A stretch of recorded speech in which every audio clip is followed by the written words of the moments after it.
Indeks harga saham gabungan harus terjun bebas kembali tertekan di bawah level 5.000. IHSG kehilangan tenaga untuk kembali bangkit dari level 4.900 setelah investor asing ramai-ramai melakukan aksi jual di pasar saham tanah air. Asing kembali melego saham-saham berkapitalisasi besar, saham-saham Bank Buku 4 pun tak luput dari aksi jual asing. Langkah asing kembali melego saham di Bursa Efek Indonesia merespon kasus corona di tanah air yang bertambah 1.200 orang dalam satu hari pada 10 Juni 2020. Rilis data COVID-19 di Indonesia itu jelas mendatangkan ketakutan bagi para pelaku pasar akan munculnya gelombang kedua virus COVID-19.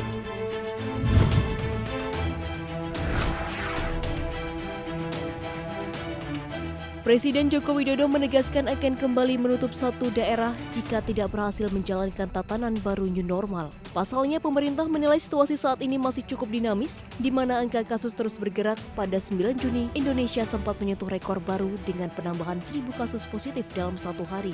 Jokowi memperingatkan jangan sampai kasus gelombang kedua corona terjadi di Indonesia. Jokowi juga meminta evaluasi secara berkala harus dilakukan dan pengendalian COVID-19 bisa berhasil dengan kedisiplinan dan menerapkan protokol kesehatan ketat.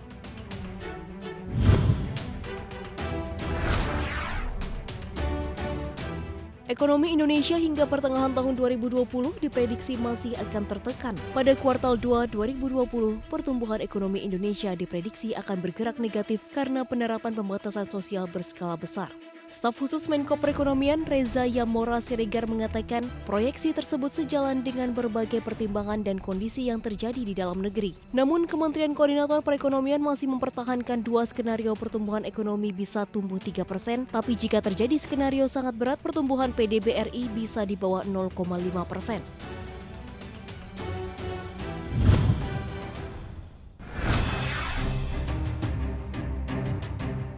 Harga emas kembali kinclong menguat dan tangguh berada di level psikologis $1.700 AS per troy ounce.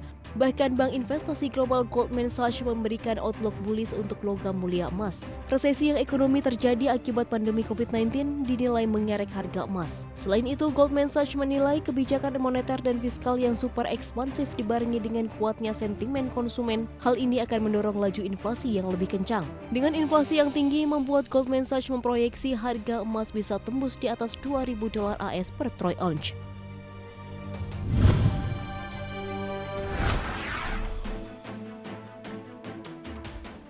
Langkah Amerika Serikat ingin memperluas sanksi terhadap Iran termasuk embargo senjata dihadang oleh China dan Rusia. Kedua negara itu bersatu melindungi Iran dengan mengajukan pengaduan kepada PBB.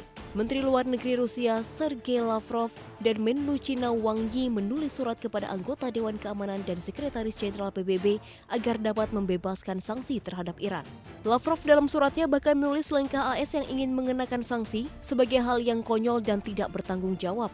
Sementara Wang Yi menilai AS telah kehilangan hak mengurusi sanksi Iran karena telah keluar dari perjanjian nuklir pada Mei 2018.